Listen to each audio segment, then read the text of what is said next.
Welcome, guys, to another edition of the Uptown Strangers Wrestling Show. Current title, as we still wait, Episode 2. We're talking about SummerSlam 2016 and the aforementioned Raw and SmackDowns of the week. I am one of your wrestling luchadors, Brendan, and always with me is my bestie. And his name is Big Cat. You messed it up again. Oh, yeah, that's right. Yeah. That's 2 episodes in a row. I hope that every episode you started off and mess it up.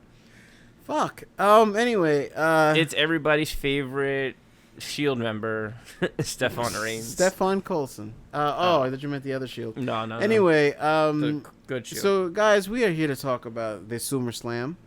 If you listen to our first episode, Yeah, we spoke about NXT Careful Takeover. Girl. I don't know. No, I kicked the box.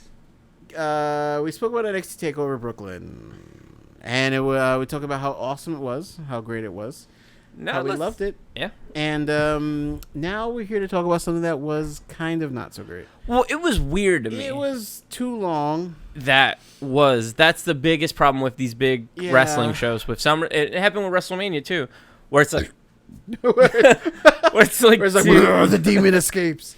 The Demon King is trying to come out of me. Oh, can I tell you how much I hate that? That title, the Demon The King? Demon. He's just the demon. Just call him the Demon, Finn Balor. Fuck it, man. It doesn't matter. It's cool. Either Because way. Kane has they call him the Demon Kane.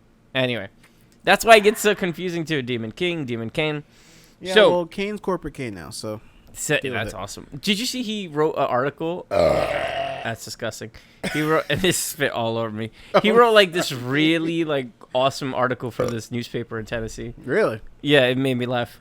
I am the one that... So a little bit background information, because I think we weren't very clear. So I'm going to be as transparent as possible for this podcast. We're going to be as transparent as possible. We're not going to break down move for move for the each match and show. We're just going to give some thoughts on the thing. Yeah, it's mostly... What we're doing is we're just giving our reflections and our thoughts. We're not actually going to just break it down in a break it down. Analytical... Oh, boy. I'm Adam from WhatCulture.com, man. So, let's talk about the pre-show. Yeah, sure. So the first match is, first of all, I found out Stefan has a crush on Renee Young. Mm-hmm. He loves Renee Young, which is cool. Everybody loves Renee Young because she's cares. Yeah. She's a lady. Her and Mauro or Ronaldo started on the same show in Canada.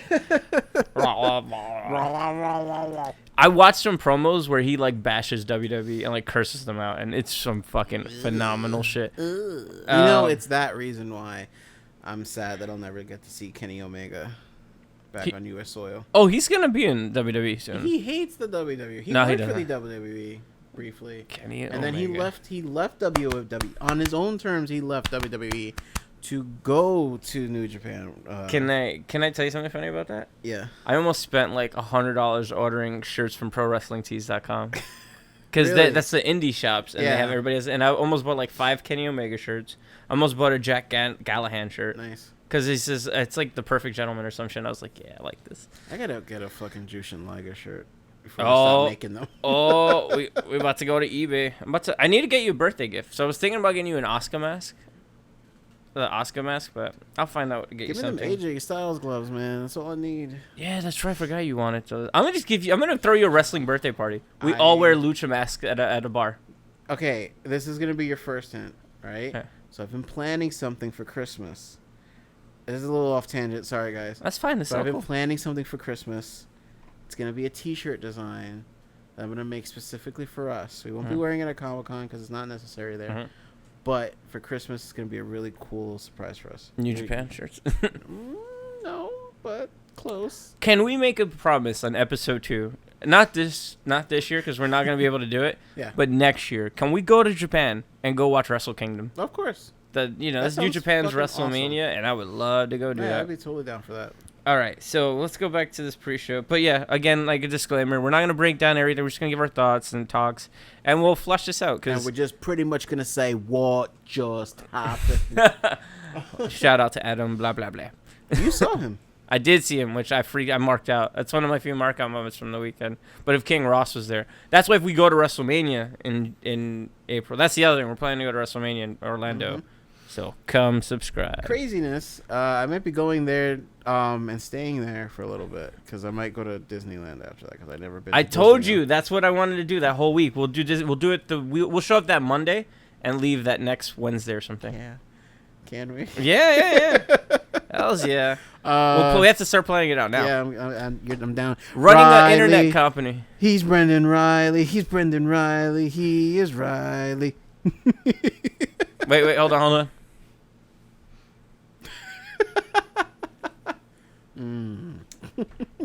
No, but I planned it out like we would go to Disney, Universal, do WrestleCon, NXT, the Hall of Fame, Raw, maybe the WWE experience, and then the Raw after. Yeah. Oh, by the way, we got to go to the World Trade Center store because we got to walk up to to Renee and do that. Glorious. We should do that. He would like, be so happy. We just snap there and then we play Glorious in one of the speakers on the phone. He would fucking flip out. So yeah, we have a plan. We're trying to create a internet company on top, or I guess a nerd entertainment company. Yeah, and I mean, like, so. Okay, whoa, we're going off the tangent. Wait, dude, I was about tune into the Punch Out podcast coming up later next week. I was literally about to fucking be like, let me break down the company structure here for everyone. Let's get back to wrestling. So the pre-show. That was great. The pre-show. That was our pre-show. The main thing. All right. So the first match was the 12-man SmackDown tag team match, which I'm not a big fan of these big matches. I'd rather you give everybody their set time. And we're gonna talk about another big match that I wasn't too happy about because it was a big match. But anyway, okay, continue. Cool. So you had American Alpha, Brendan's favorite fucking tag team in the world, American Alpha, the Jason Jordan and Chad Gable with the millennial version of American males. No, I wouldn't. That's the Hype Bros. The Hype Bros are the millennial version of American males. True. American Alpha is like the millennial version of the Steiner brothers. That's a better comparison. The Usos, Stefan's favorite team, Jimmy and Jay. Speaking of a side note, they were on Talking Smack, and which we're going to reference a lot because there's something big happened this week on that thing. I think you guys know. I think you guys know what it was. They blame Roman Reigns for people hating them.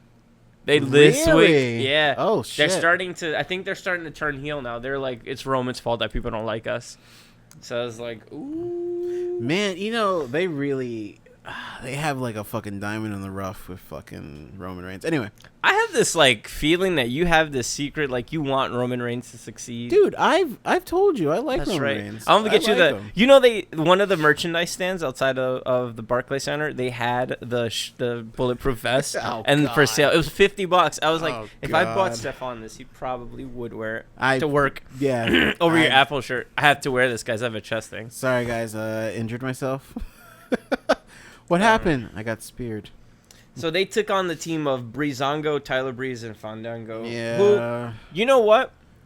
I was really down on for the longest until this week's SmackDown, where they had a really great match with American Alpha. I went, more on that in a second. Yeah, we'll talk about the that. Ascension, Connor and Victor, who I'm so sad they're not doing crazy? anything. Actually, really, this is the first time I've had a really long opinion about something in wrestling, which was the Tyler Breeze Fandango American Alpha's match. We'll talk about that later, though. Okay. Victor and Connor, and both of our favorite tag teams who get no love, the Vaudevillains, Aiden English and Skyman Gotch, who I feel like they're being so mishandled and so misused. They're just there to propel others right now. They're so which good. Is sad as fuck because they're such a great team. They're good wrestlers. They have a really great persona. They work really well together, which is what you want from a tag team group. Mm-hmm. And it's just anyway, continue. So this is pretty much your standard back and forth heels versus face match. The American Alpha were setting up for the win, where the Usos came in, tagged themselves in, and stole the victory, in which there was a little dissension there. Yeah. So that was that. There's not really much to it. It's just a showcase. So later on SmackDown this week, they revealed the new tag team titles, which were the Raw titles, except blue and silver. And isn't it funny what a little different color can do? Instead of them looking like pennies, they look like really sexy dimes. They look like serious fucking... Yeah, they look like dimes. But they look like serious fucking belts. The silver and the blue. It looks really cool. But yeah, so they announced the tag team tournament of new for belts. the titles, Uh-huh. and I think this week it was the Usos got a victory over the Ascension, and American Alpha in the Breezango match, which was so fucking good, which I couldn't believe. I was like, wait, what? Oh man, they really need to start. Anyway, sorry, continue. No, what were you gonna say about the tag team match? Okay, so what I was gonna say was they really, the way they do these feuds now, right, where they have kind of like the old guy with the new guy, just they're just arguing with each other. This is a really good. I think having these two as a like, if they wanted to make it into a feud, would be such a great angle, and using Fandango especially. We'll talk about this later. Actually, No, go ahead. No. Go. We do it now because this is we get. I'm doing it in order. I don't want to go out of. So I was gonna say that for some reason this match was the first time I actually took them seriously. Like I felt like, holy shit, these guys could be a really good tag team like duo, and this could be something that can really propel the whole tag team card, because I feel like the tag team card has been kind of downplayed a little bit in the main roster. So seeing that in SmackDown, I think having these guys, giving these guys like a win, making these guys kind of become like they didn't win, but like setting them up as champions, it's almost like it's legit threats. Yeah, it's like legit threats, because it's like this is the new belt for SmackDown, right? This is and these guys are the ones that are like defeating everyone and actually getting to this belt, and it's like now it forces every other tag team duo to kind of like get it together and start actually working towards it. I think that is such a good thing. Like, you know, American Alpha, like everybody wants them to win. Don't let them win. You know what I mean? Like, you want the crowd to see them as the underdogs that they are. You know what I mean? I don't know. Not just steamrolling. I'm pretty sure that the tag team thing is going to go to an eventual Usos versus Alpha match. Yeah, but the Usos are going to go heel. I don't think the Usos are... I just want Alpha to body slam them everywhere. Throw them all over the place. So another interesting aspect of this is the Heath Slater, who is probably one of the funniest things going on right now in the WWE. They gave him a partner, and it's Rhino. That's not what you think it is. No, I know. That was the movie. I was saying... Sorry, I got a little upset. So Rhino... Where they gave him Rhino, finally gave him as a partner, Heath Slater. A missed opportunity. I thought that if Heath Slater was looking for a partner, they should have called up Ty Dillinger and been like, we could be like the perfect one-man band or some shit like that. That would have been great.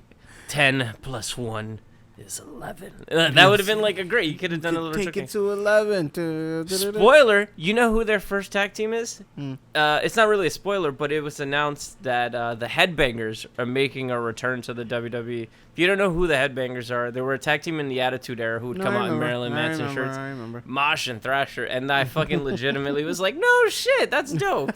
That's pretty cool. But I think it was one of the Headbangers was like, the reason why they took this one match was because he said his son, he has a new son who's like 5, and he's like, he can at least watch me wrestle in like a clean version of the product. And I was like, that's pretty nice. Cool. Moving on. So the next match is, this one makes me sad and angry, and at the same time, a funny thing happened in the match. Sami Zayn and Neville versus the Dudley Boys. Yeah. This is like, you took two really great talents in Sami Zayn and Neville, and these are guys who fought for the NXT title and had a really great match, and you did nothing with them. They beat the Dudley Boys. Funny moment. Funny moment during the match. Neville's ball popped out. Yeah. I saw that. He showed brain. It wouldn't be the first. It wouldn't be the last time that someone showed brain. By the way, the Dudley's retired, right? I don't know. It's really confusing. They need to retire. They said that they signed a new contract. There's others that saying that they retired and are going to do any shots. But the way they did their retirement angle, which was weird, was they came out, they retired, they put the Shining Stars through the table with another waste of talent. And then the Club came out. And Gallows and Anderson beat them up and put them through a table, which I can see their last match. If it is the end, a great way to go out. The Dudleys versus the Club. It'd be like a passing of the torch moment. Yeah. Like the greatest tag team in the last 20 years versus the new greatest tag team. And blah, blah, the Dudleys need to retire, though. Dudleys are great. I wish they would use Bully Ray. Have him just beat people up for no reason. For no fucking reason. I don't know if I should spoil this now or later, But Sami Zayn on Raw did something. Both him and Neville lost yeah. on the next night on Raw in those matches that we'll get to later. We'll talk about it, and that's that. What do you have to say about the wasting of Sami Zayn? No, well, nothing really right now. There's something else I want to talk about that I have pretty strong feelings about. But Do you want to wait till we get to that person, or yeah, we'll wait till we get to that person. Okay. Yeah. So the next thing is the best of 7 series. The first match, Shamo, who I really have. I love Sheamus. Like he's something about him. Like he's a big guy that could wrestle and talk and take shit from the crowd and just is like mad cool about it. Yeah. And plus he's Bebop.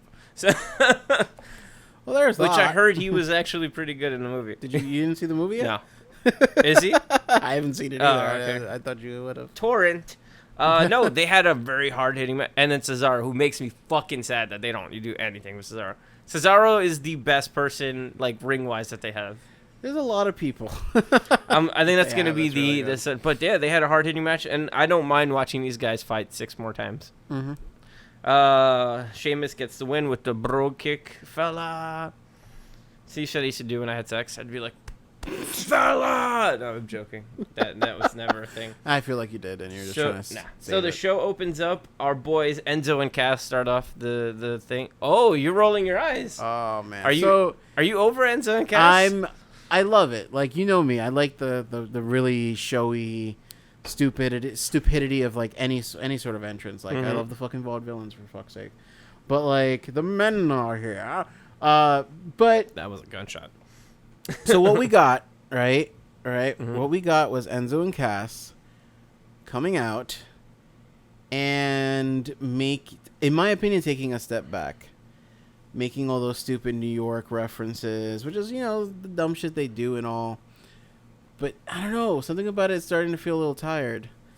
Like, what's crazy? Nothing was greater to me with I can't remember her name. You know what I'm talking about. When he was like, "How you doing?" And she's like, "How you doing?" Oh, with Sasha? Sasha, yeah. Him and Sasha. Like, that was so great. Like, that was just so well done. And then now he's just like, it was just a dream. Well, I think more. The rest of it. I think it was more of it was their hometown, so I can see why they did that. Oh, can we talk about that too? What? Continue talking about the rest of the card. What do you mean? Kevin Owens. Oh, well, yeah, no, I was getting to that. Yeah, because that. So they come out doing the thing, and then our boys, Jericho, which I gotta say, man, I love Kevin Owens and Jericho. Jericho finds this is why I love Jericho. Anytime he comes back, he has like a stumble, and everybody's like, "Oh, he should retire," and this and that. Mm-hmm. And then he finds a way. He finds it. He finds a way to kind of turn it around, and he becomes this like. Fucking like I love Jericho. Yeah, Dad Jericho. This is now Dad Jericho. Yeah, I was just saying. Yeah, this is Dad Jericho. And with his fucking scarf, smug as shit. Stupid idiot. You stupid. Quiet. There was a sign where there was a point where he says "fuck you." He does say "fuck," but I forgot in what context. It was in the middle of the match. I don't remember. Anyway, it doesn't matter. Quiet. One of my favorite moments of that match, Kevin Owens does the Enzo thing on the ring, and I was like, I love Kevin. Can we just talk real quick about how Kevin Owens is possibly all around? I would say a little bit ahead of AJ in terms on the mic. Mm-hmm. A lot over the mic, actually. Kevin Owens is possibly the best person they have on the roster. Yeah, that they're not and utilizing. No, I don't know. I have this feel feeling like about Monday, but we'll get to that in a minute. Okay. Kevin Owens is so fucking good. I love when he's running around the ropes and you think he's going to do something spectacular and he stops and goes for a headlock. Yeah. And then just talks. Interestingly enough, when I went to go see him on that podcast with Sam Roberts and the club and whatever, he explains the origin of why he talks so much in the ring. So he's like, he was at an airport in Dallas and him and Sami Zayn were going to a pro wrestling guerrilla show. Mm-hmm. And he said he saw Steve Austin. So he's like, Sammy, is that Austin over there? And he goes, no, that's not holy shit, it's Stone Cold. So him and Sammy go over there. And, Kevin Owens is like, Austin is a really nice guy. He's like, he brought the story up to Austin, and Austin remembered it. He's like, I asked him for advice, like, what should I do if I want to become a great wrestler? And Austin goes, never stop talking in the ring. Just always talk shit. And he said ever since then, he's never shut up in the ring. Like, anytime, like, he was... And I love it, because you can hear KO, like, just talking throughout the match and talking shit and being cool about it. There's not, like, a corny, like, I'm doing this and that and blah, blah, blah. But he is so on top of his game. I remember. And I think, especially now with Jericho, too, they play well off. And if you look at, like, whenever they interview with Todd, he... Fucking Kevin Owens knows Todd's name, but they're calling him all these different names. They're doing all these funny promos, and they fucking get the win. They get the win in the hometown. Yeah, which was surprising. I really thought they were just gonna be like, "Hey, fuck it, let the hometown heroes win," but no, Canada took the fucking win for that. They took the W. Team Canada. Just turn on the light. Yeah, no, I figured. Blah, blah, blah, blah, blah. The second match of the night saw Charlotte. Which I'm surprised this was so low on the card. Charlotte versus Sasha Banks. Yeah. To which, a little bit sloppy of a match. A little bit sloppy on the match? Scary. Scary. Sasha almost died like 4 times. There was times where she did that razor's edge into the Hurricanrana, which I literally had my eye. Like, I was just like, no, I don't want to see this. I don't want to see, like, if she lands on her neck. We just watched a grown woman get dropped right on her fucking neck. That was a crazy spot in the turnbuckle. Oy. But I think Sasha has mastered this way of falling where it looks a lot more deadlier than what it is.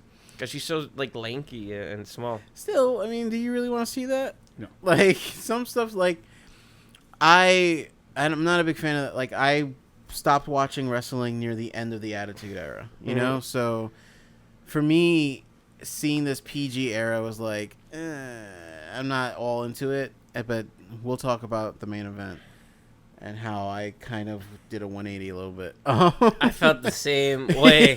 We'll discuss that. So we saw Charlotte get the win, but it turns out there's more to it. The internet started going crazy because they thought Sasha got suspended or something. But it was, in fact, Sasha needs some time off to kind of like heal up, which is great because they need to kind of... Didn't she get married? She got married already to the dude. So, she can do her honeymoon, heal up. Everybody loves Sasha, man. She's good. She's good she's a little bit too much on the mic, but she's good. She's not a Charlotte, so yeah. She's you hate Charlotte. Is it you hate it like as in I can't stand this bitch, or like she does good heel stuff that I'm like I don't feel like she's that good of a heel. It's just me. I don't think she's a good talker. She's I don't terrible. Think she's a good wrestler either. No, there's something that I would disagree with you on that. She's good, but she does these mannerisms that her dad used to do. Where where she comes out and she's like, "I'm the best. I know I'm the best. This and that. Blah blah blah."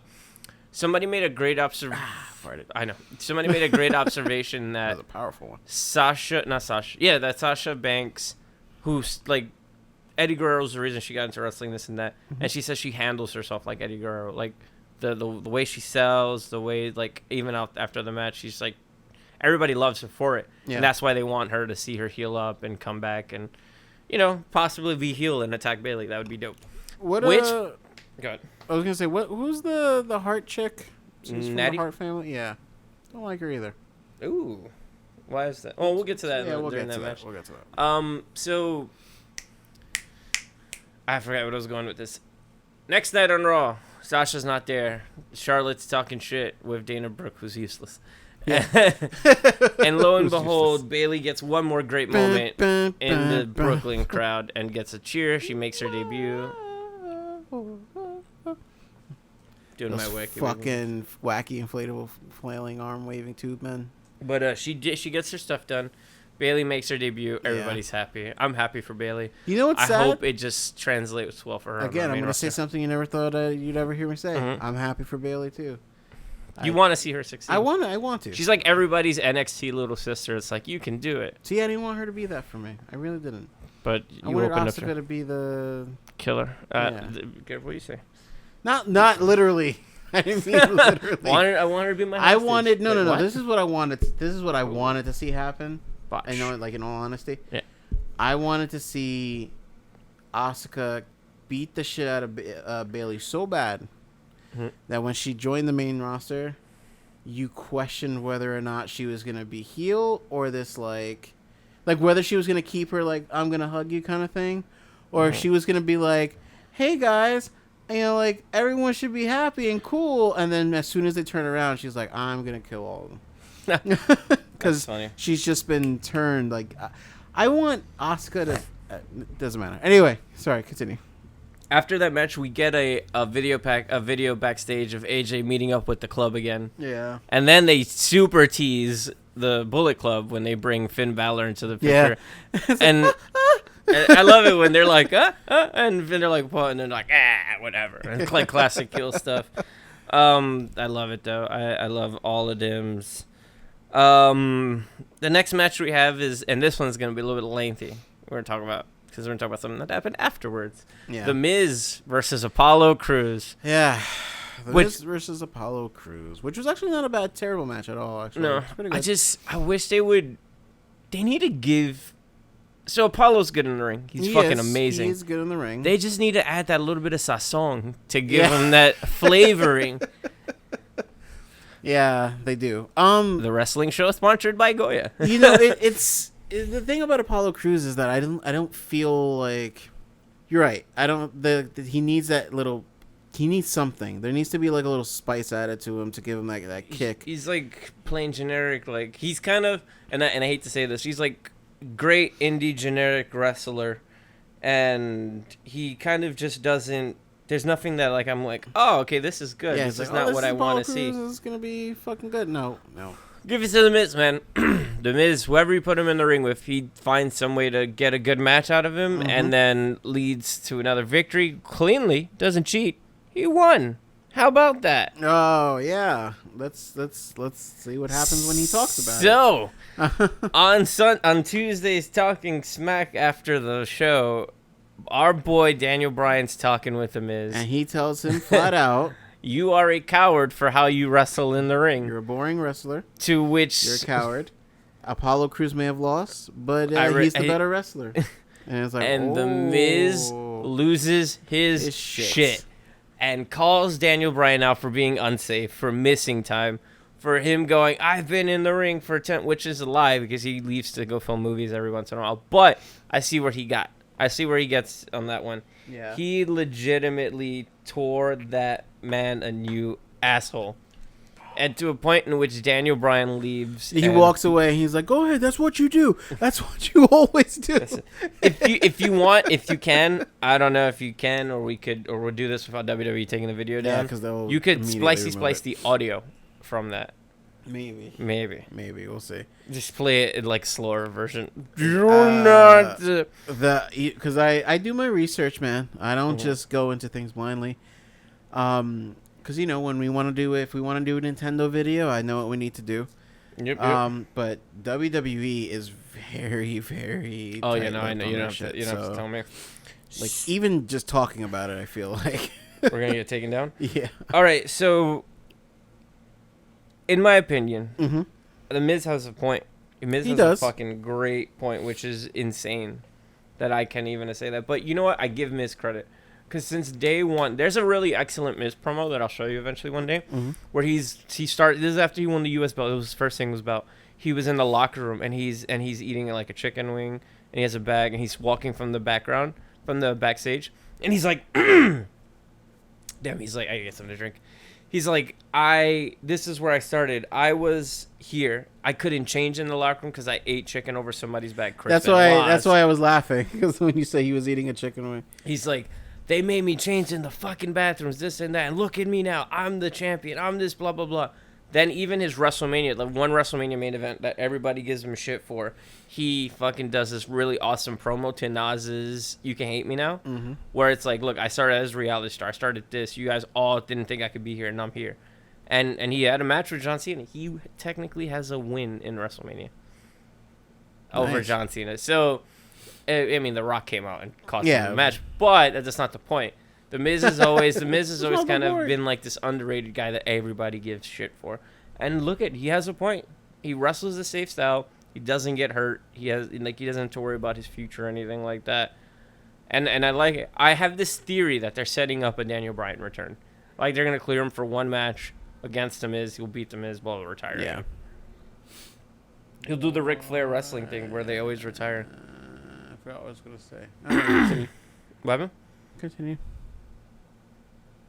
The next match on the thing is quite possibly one of the best matches I've ever seen in my life. It's AJ Really? Styles versus John Cena. Yeah. That was such a good match. Go ahead, you can That's talk about like it for the a second. fucking I'm gonna get like. some drink. Okay, I was gonna say that's like that was the saving grace of SummerSlam to me. Like I think without that on the card, I think SummerSlam would have felt really flat. Even which is weird to say when you have a card that has Finn Balor, you have a card that has fucking Brock Lesnar versus Orton. For fuck's sake, Seth Rollins. You know, like. It's weird having that be the fucking highlight per se. I mean, although Cena's, Cena Big and Big Match John. Big Match John. He gets me called himself. That's what JBL likes to call him. That's funny. Big Match John is in the ring. Continue, man.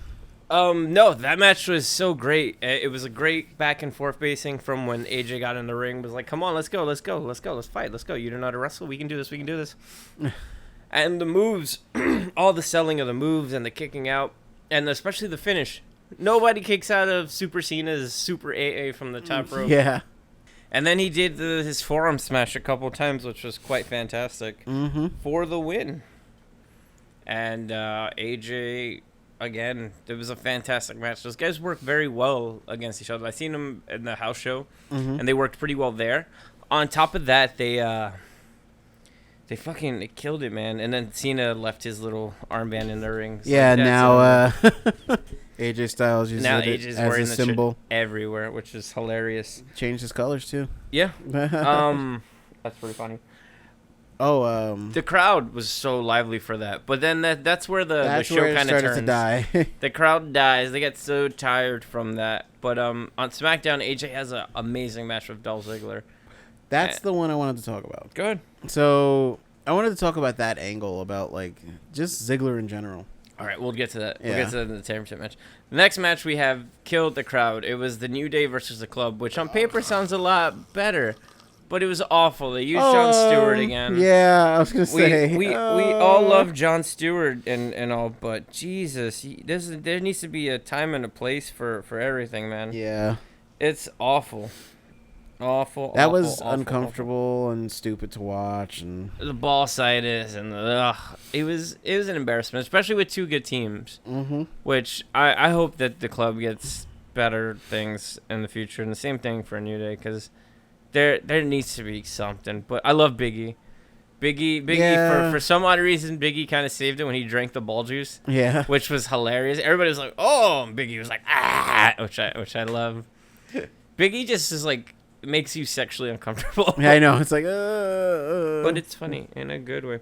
You should check out some of his up, down, down stuff. He went to like Barcade and Sasha Banks. He has a video of Sasha Banks playing Marvel vs. Capcom 2, which is kind of hot. I'm like, Me gusta. I wonder what her team is. Now, yo, who you main, Sasha? Who's your main? I main the Capcom characters.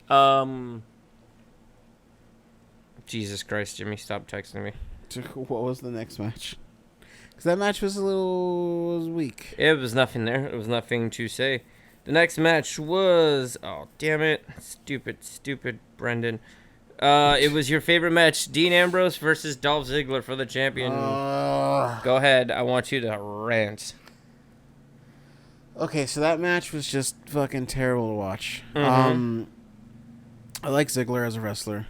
I think he's really good. And I think billing him for this, like, championship thing with Dean Ambrose was just done terribly. Oh, the Alexa went off, yeah. Yeah, it was just billed terribly. The match was just kind of sloppy, to be honest.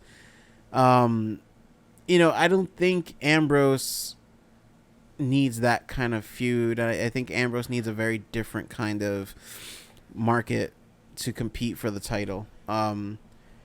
Anyway, so Ziggler, later, they're like, oh, we're going to give you a shot, right? So it's going to be you versus AJ Styles. Okay, that's really fucking cool, right? To have him versus the guy who just beat Cena, right? And this could have honestly been a really good way to like push Ziggler a little more, and a really good way to use Ziggler with AJ Styles, right? I completely agree. And they wasted it again, where they just have him fucking like lose like nothing. Like fuck it, just you're done. It's AJ Styles is good, but you know what's fucked up too is that I had this really when I was talking with Tim about it, I had this really long like this is how they should use Ziggler angle, and I completely lost it. I can't remember any of it now. Oh man, it was so cool. I honestly, it was a way. The crowd was dead. The match was flat. Yeah, the match was really flat. There was no heels going into the match. It was two faces. The way they built it up is that Ziggler was fired up. He had his first time to get his opportunity, and nothing came from it. Mm-hmm. Like nothing at all. Nothing at all. Nothing at all. Nothing at all. You know, nothing came of it, and it was just like, oh, you know, they both came out. They did the introductions. And then they came off the gate slow. Like, if Ziggler's fired up, you have him hit a super kick within the first 5 seconds. Go for the pin. Sort of like that Fatal 4-Way. Remember when Sami Zayn hit the haluva kick, like, right on Kevin Owens right away? Tried to go for the pin, and then Cesaro hit the uppercut right away, and that was it. Like, nothing. And I was just like, oh, well, this is bullshit. And I feel bad for Ziggler because he's been there for so long, and they're just misusing him so badly, and it's just a story of WWE. It's like, who are they misusing now? And it's never gonna. I don't think it's ever gonna be. That's it for Dolph. I think he's hit his ceiling. Yeah, He's never gonna propel to like top star. I think it's which is unfortunate. Which is really, really unfortunate for him. What I want to see though, is kind of like a Dean Ambrose. That's the other thing with Dean Ambrose too. Ambrose. Dean Ambrose. So, yes. Here's a question for you. Mm-hmm. Do you like him as champion right now? Dean Ambrose, no. Ambrose is getting very formulaic. Yeah. Where it's just like, oh, okay, I see what Ambrose is doing now. He's gonna go for the top rope for his finisher. And it's just like, not top rope for his finisher. What the fuck did I just say? He's going set up for his DDT. That's it. He hits it. That even like that's how the match ended. That's what I was saying. One to the top rope, hit him, goes for the DDT, and then that's it.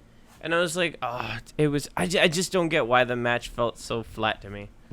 Maybe with AJ can get some good matches out of him. And there was something that I like the setup about it too, where it's, you know, you have Styles approaching Ambrose as Ambrose is doing the commentary, kind of like starting that kind of feud. That was one of the things I was thinking, that almost in a similar way to the way AJ Styles got his wins over Cena. I felt like that would have been a fun angle. Oh God, that would have been a fun angle. I'm too young. I'm sleepy for some reason. Anyway, fuck, what was it? It was an now it's starting to come back to me a little bit. Okay, where it was this thing where you have AJ Styles and Ziggler kind of like clash with each other now. Ziggler kind of fucks with AJ Styles. AJ Styles isn't fucking digging it because he's like, I'm on my road to my championship after being Cena. And Ziggler's like, well, I'm gonna ground you, and because he lost, now he's gonna ground Styles. And the whole time you have Ambrose just digging into all of them. Like every time they have their matches, he's doing commentary. They're doing a promo, and like Ambrose would just walk by and be like, "Oh, you guys, you fight, you little boys fighting again?" Like this would have been like a really good way to get them kind of back in that like road to success. Like give Ziggler another chance. But now Ziggler has to go from a different angle. Rather than just, I'm going to fight Ambrose. It's like, no, you know what? Let me get into the mind of Styles. Styles wants to go for it. Styles is going to go for it. Let me get into his head and get him off guard. Have him focus on Dean Ambrose. And then then you have that moment where you can choose, at least from WWE standpoint, where it's like, do we let Styles go for the championship? Do we let Ziggler get another shot? Do we let Ambrose lose? Do we let Ambrose choose? You know what I mean? Like, I felt like it would have made Ambrose's run a little stronger. Shoes. Because right now Ambrose's run just feels really flat. Like, I get he's supposed to be this, like, he doesn't act like a champion. He acts like a you know what I mean? Yeah. Like I would like to see a heel Ambrose, but I really want to see AJ with the belt. I feel that I do AJ's too. worked so hard since coming to WWE, having good matches. I have not seen one bad AJ Styles match. But think about Ambrose. The Ambrose Asylum was boring. His match with Brock was boring. Oh my god. His match with Brock was boring. His match. Ambrose Asylum was the worst thing. His matches are boring. The only good matches he had were at the beginning of the year with Kevin Owens, where they had the Last Man Standing match, but then that's Kevin Owens. I feel that he needs, maybe with AJ will wake him up, but like I said earlier, Austin is right. Austin said that you need a little fire up your ass, man. You come off very boring and stale, and Don't get me wrong, it's a good character, but the funny part is that it doesn't feel like a character that would be holding a belt. Like, they're trying, don't get me wrong, like him having the belt, he's playing it off really well. But he really doesn't come off as a character that would be like, yeah, I got the belt now, blah, blah, blah, blah. To me, he comes off as the character that only got the belt because it was Seth Rollins and because it was Roman Reigns. Not somebody who got the belt and was like, now this is my WWE. It's like, I didn't feel like it was still that strong enough of a character. I mean, honestly, man, and again, you could correct me for this because I wasn't around for all of it, but to me, he feels like the third wheel to the Shield. You know what I mean? Where it's like... Which is funny because the other way around, when the Shield originally broke out, everybody thought it was going to be like Roman was going to be the top guy. Roman and Dean were going to be the top guy, and Seth was going to fall to the wayside. And it's funny, it's the other way. It's like Seth is the top guy. Roman and Dean are like, side by side, but, everybody likes Dean. Everybody hates Roman. It's really weird dynamic. But... it's crazy that one group had such a successful kind of like run all together, and it's crazy to have all three of them be successful out of that one group. So, with that, I want to say this podcast doesn't like Dean Ambrose. Well, I'm trying to. I like him, but next we have the next match. We're gonna kind of go through lightning round on this one. The 6-woman divas match. Next. The 6-woman tag match from SmackDown. You had Natty, Alexa Bliss, who's my favorite. Who's our favorite? This podcast loves Alexa Bliss. And the returning Eva. No, joking. They did the Eva Marie joke, which I like. Again, and Nikki Bella came out. I feel like this is like we're watching SummerSlam all over again. It's too long. We're watching. They defeated the team of Becky Lynch, Naomi, and Carmella. Naomi, who has the most holy shit entrance. I feel like I'm on Molly when I watch it. But Nikki Bella gets the win with her new move. Interestingly enough, on SmackDown, they announced the Divas. I keep saying Divas. The women's SmackDown belt, which is the same one as Raw, but it's like white with blue instead, which also looks pretty dope. And they switched Nikki Bella and Carmella. Carmella's now the heel, who attacked her twice, which was pretty funny. And blah, blah, blah. Becky Lynch needs to win that belt. Now, the next moment we get is they reveal the new Universal title, to which everybody in the crowd loved. And by love, I mean booted every time it was on screen. That fucking red belt. The Universal title match, which had our boy... I want to quote King Ross real quick about the whole... it looks like it was skinned from... Shinsuke Nakamura's jacket. They took his jacket and made it into a belt. It's just the idea of like somebody having to chase Shinsuke, and he's just like, no, and they grab him, and they're just like, nope, your skin is mine. That's funny. Our boy Seth Rollins was so good. And what happened here, right? No, Finn Balor. And his sexy entrance. Great entrance. They made a mention in the beginning of it, which only made what happened on Raw later just really sad to me. Mm-hmm. He's like, oh, Finn Balor's mother and father in the audience watching him. And it's like, oh, man. That entrance is so good. I love it. That's one of my favorite entrances. Matches were good, man. And there was a spot that we saw that was pretty painful with a powerbomb into the guard railing. Yeah. Which we thought was, at the time, very harmless. Turned out to be really bad. Turned out to harm him more than ever. So we saw our boy Finn get the win cleanly, be crown the first Universal Champion. But something that bothered me about the match was like the whole crowd booing the belt. Like, we get it, it's an ugly title. Yeah, it's like, guys, all right, but it's you know what though.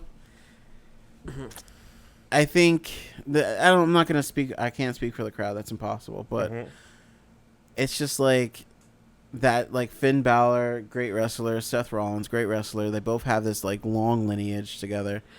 In WWE at least. Yeah, and in the Indies and all that stuff. Yep. So like seeing them go up against each other for this new belt. Yeah. In the main roster. Yeah.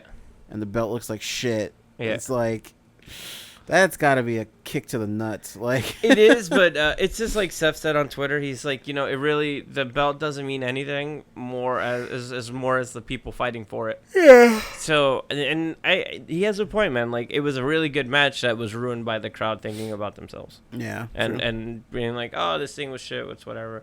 But shout out to Finn. So anyway, post match and on Raw, we find out that Finn Balor fucking dislocated his shoulder. Goddamn shoulder. And pops the it injury back was in even and worse. keeps going with the match. The injury was even worse. It was like even lower. So now he's gonna be out a full 6 months. He gives up the belt. I feel sad on the inside. I feel sad knowing that he gives up the belt. I feel sad knowing that he has to be away for 6 months, especially being that this was his debut. Yeah.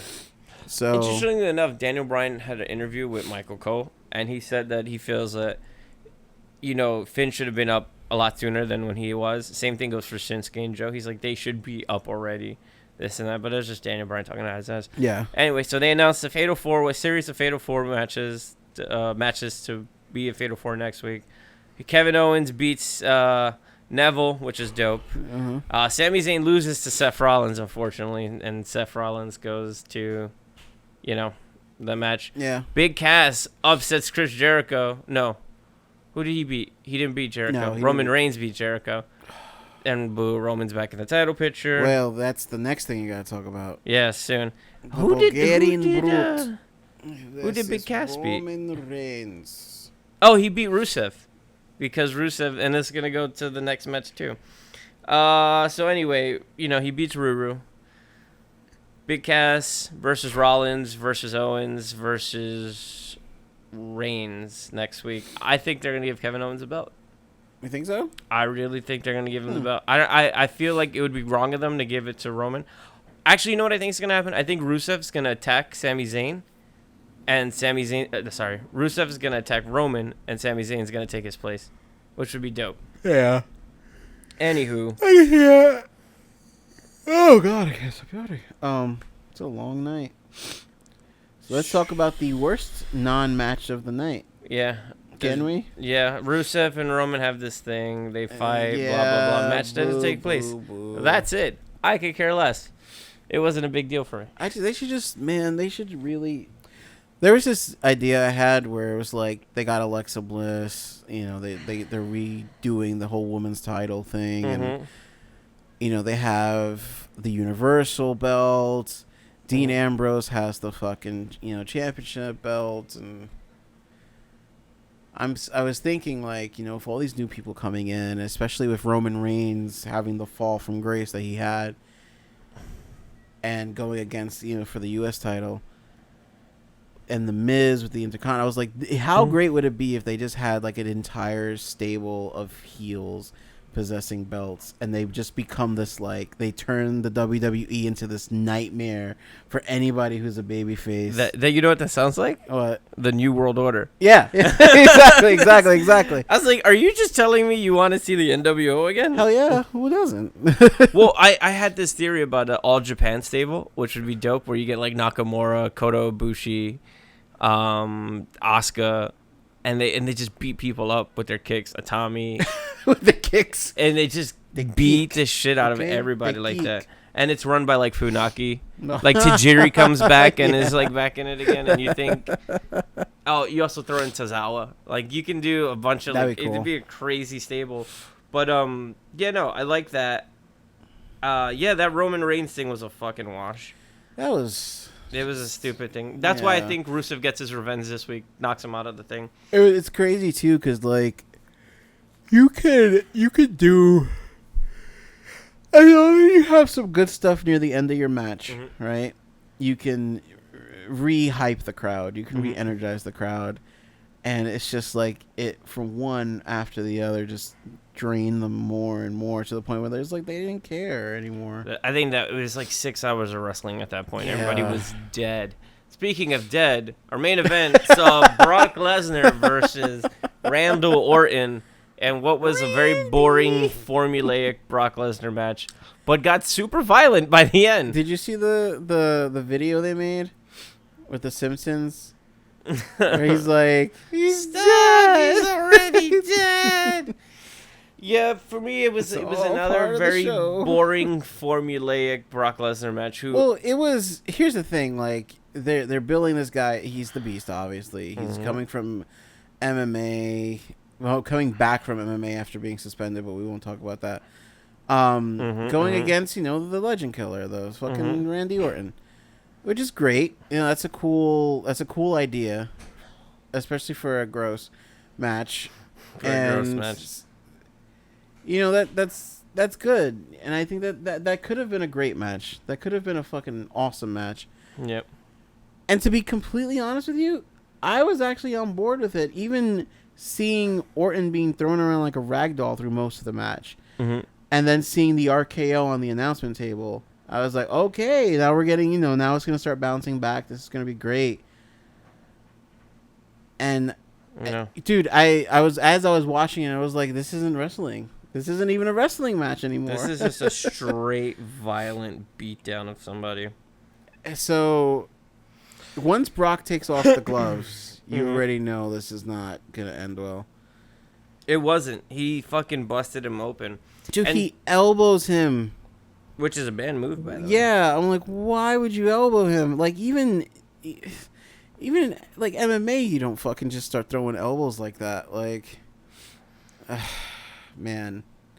I'm personally me, for my own sanity, like, I am tired of Brock Lesnar. Like, honestly, I'm not, like, the mystique has worn off on me. Like, I can't stand watching Brock Lesnar anymore. It's boring. It's formulaic. It's boring because you're making him now this unstoppable beast where you should literally just have him kill people.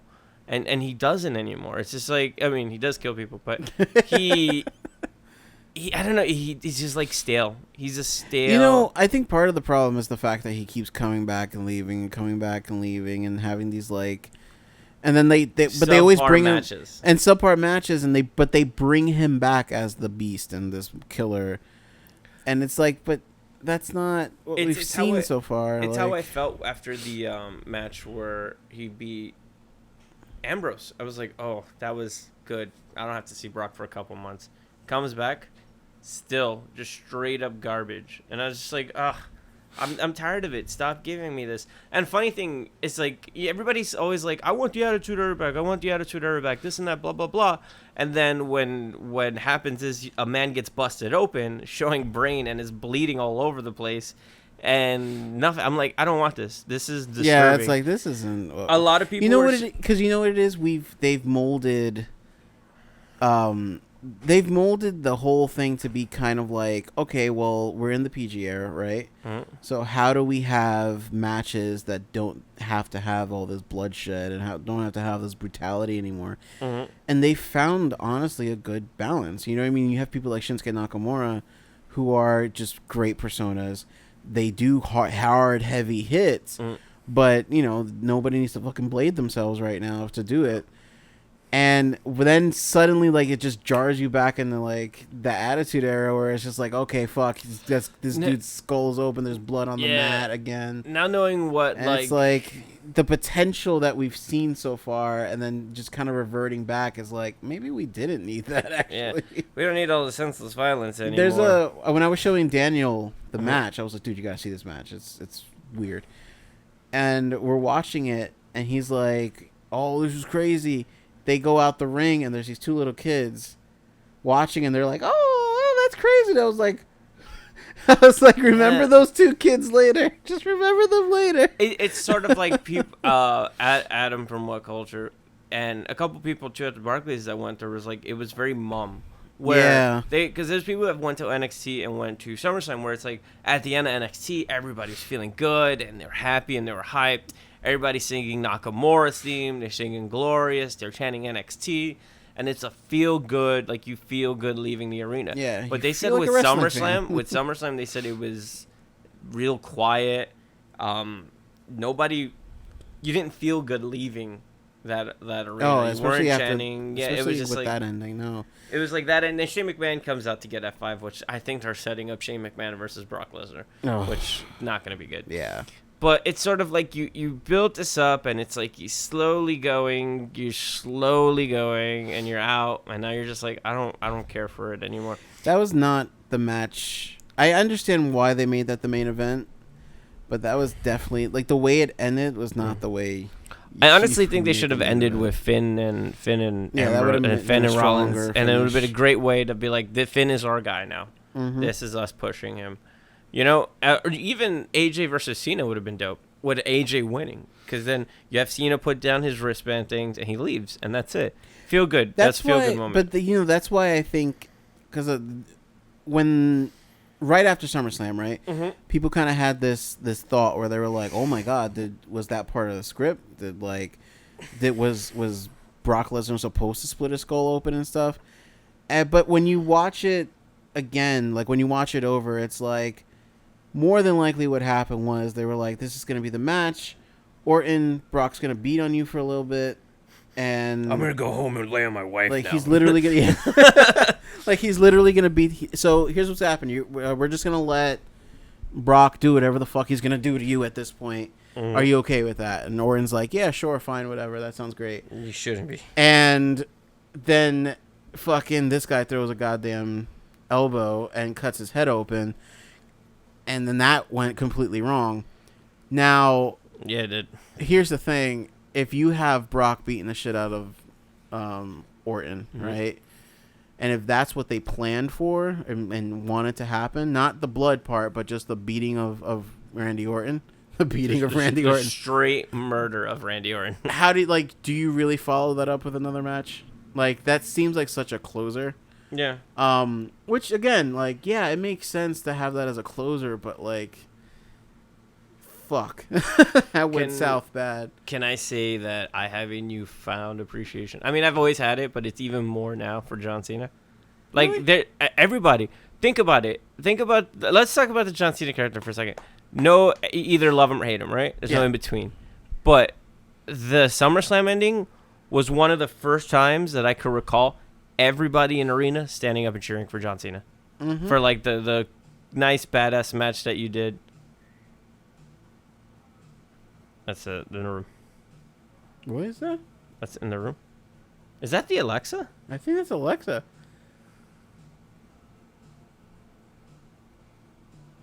Why is Alexa playing out of touch?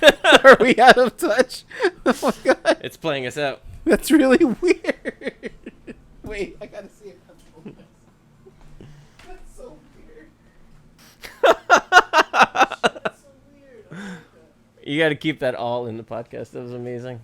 That is so fucking weird. For the listeners at home, Stefan's Alexa just went off and started playing Hall & Oates. I got cookies. And you got cookies. Well, that was the first time everybody was standing up and cheering for John Cena, which is amazing. Now, with that being said, in the match and everything, what was your take on SummerSlam? Your grade, match of the night, MVP, and moment. Okay. I would give SummerSlam a C. Okay. Match of the night was, let's see, I think we all know what it is. Styles versus Cena. Okay. Of course, match of the night. My favorite moment. Hey man, come on, I can talk and eat. It's cool. My favorite moment was